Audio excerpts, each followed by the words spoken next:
Welcome to the Dr. Zwig Show, where I show you how bad states of mind and difficult life issues aren't pathological, but rather signs of personal growth trying to happen. All right, let's get into it.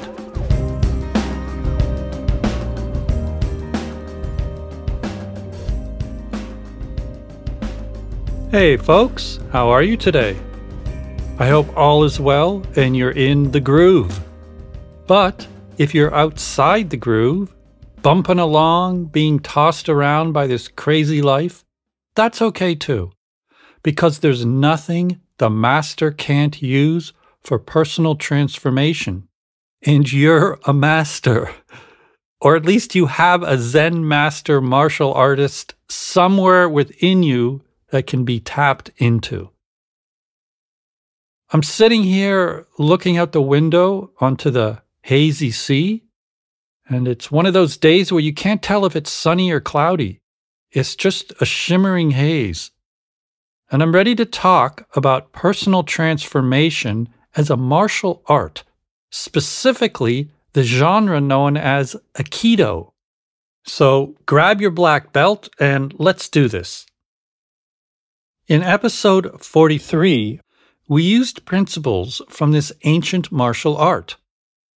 Aikido is a martial arts form that doesn't use techniques to battle and defeat an opponent, but rather employs methods for blending and harmonizing with the energy and movements of the attacker in order to redirect the force of his aggression. Instead of fighting the enemy, the Aikido master observes carefully and uses the opponent's own actions to transform the situation. It's really a basic process idea that the problem contains its own solution, and the way to discover this is to integrate, not try to destroy the energy. In the exercise, we used your problem's basic blueprint to transform it from an unconscious force that oppresses you into a conscious power that frees you. And what's fascinating to me is that this is the exact same process as playing music, in the sense that in music, we seek harmony within chaos. You have a million ways to put together notes and rhythms, and your job is to discover the best combination of sounds in a given moment. You usually aren't striving for disharmony, or in musical language, dissonance. You're hunting for how things can blend and unite.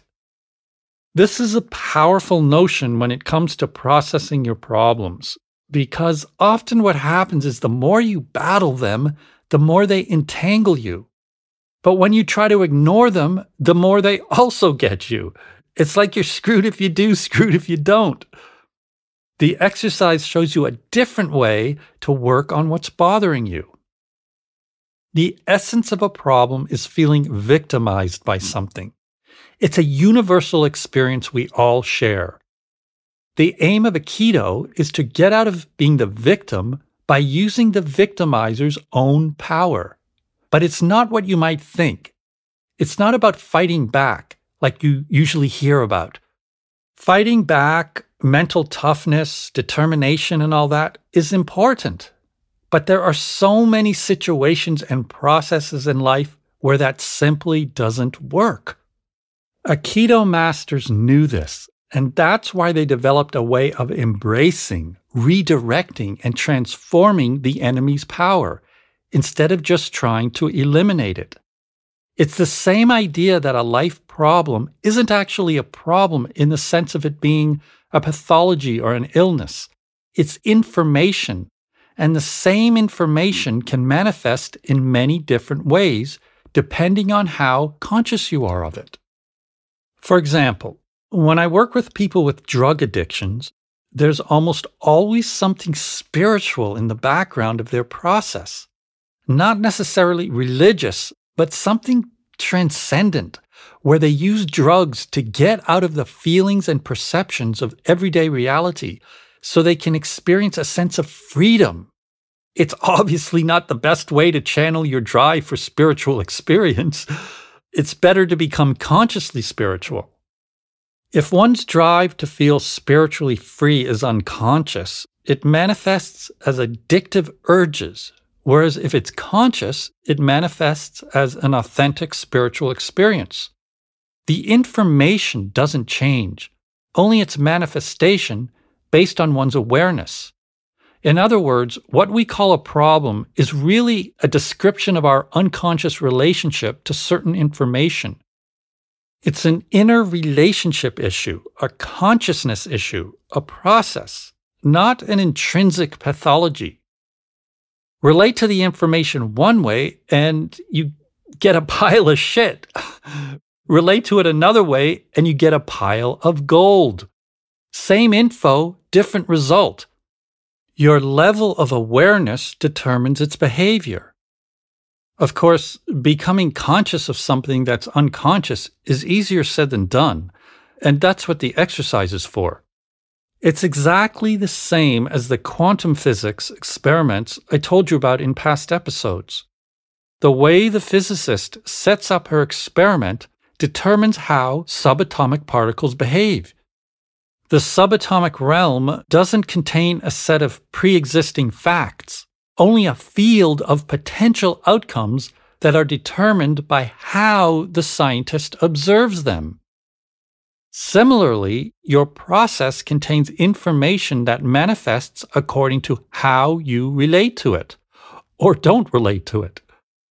The more unconscious you are of it, the more it drives you crazy with painful problems and impossible entanglements. The more conscious you are of it, the more creative power it gives you. It's a shapeshifter, a transmuter, a chameleon, a fluid process that's totally dependent on you.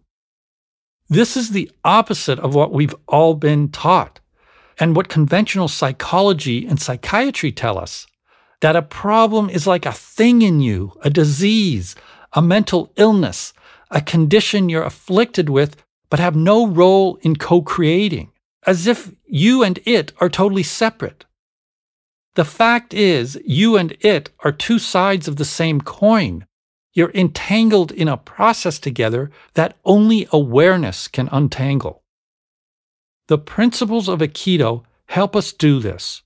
First, by acknowledging that you're in a process with the opponent, or the problem, and you're not separate from it. And second, by viewing the problem as carrying the solution for your life in a larger sense. The problem irritates and upsets you in order to wake you up to something you're not aware of. It's a poisonous arrow in your life that knocks you into an altered state. That's when you have the choice to unfold its message or remain asleep and suffer its wrath or just try to repress it. Akido is alchemy, which, by the way, was the precursor to chemistry. Alchemists worked in their labs to transmute base metals into gold. Applying Akido to your problems means transforming your inner enemies, your demons, your shadow, into conscious powers. Notice how I use the words transmutation and transformation, not destruction or elimination. You can suppress, avoid, ignore, medicate, power through, or even bliss out a problem, but you can't kill the process that's driving it. It could be right for you to just power through something, but you don't know this until you process what's happening. If you automatically respond to your problems in a pre-programmed way that aims to just zap them away, they don't actually die. They continue on in another form in your psyche, influencing you from the dark recesses of your mind. I remember a high-energy client who judged himself for this and said his migraines were caused by being too amped up. But when we worked on it, we discovered that his process was actually trying to push him further into his energy. The way to relieve his tension was to integrate it as his natural high-energy way of being. The more he tried to relax, the more his energy manifested as physical and mental tension. His process was to connect with and live his energy and power, not get rid of it. But he didn't like what we discovered. He said he was going to keep doing his special chill-out exercises. And he was actually able to get rid of his amped-up feelings. Then a week later, his migraines got really bad. When we worked on them again, we discovered the same thing.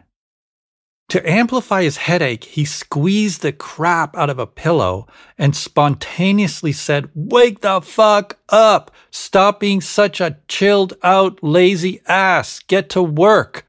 Get creative. Use your energy." This time he decided to follow what he learned. He changed his mindset and attitude and embraced his true high energy nature. About a month later, his migraines went away and never returned. His problem wasn't being too amped up, it was judging it and thereby putting a damper on his true nature. Oftentimes, what we criticize ourselves for and what others judge us for is actually something we need to do more. In the end, nature always wins. The process can't be destroyed.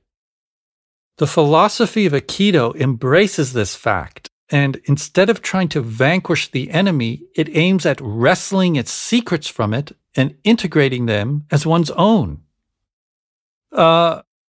Speaking of headaches, I gotta go bang on the drums for a minute. Back in a flash.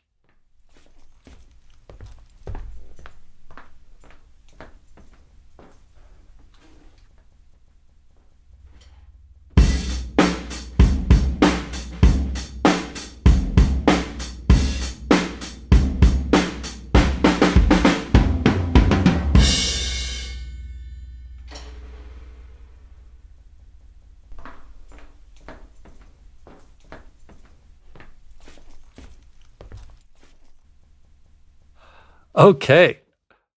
That felt good. Where was I?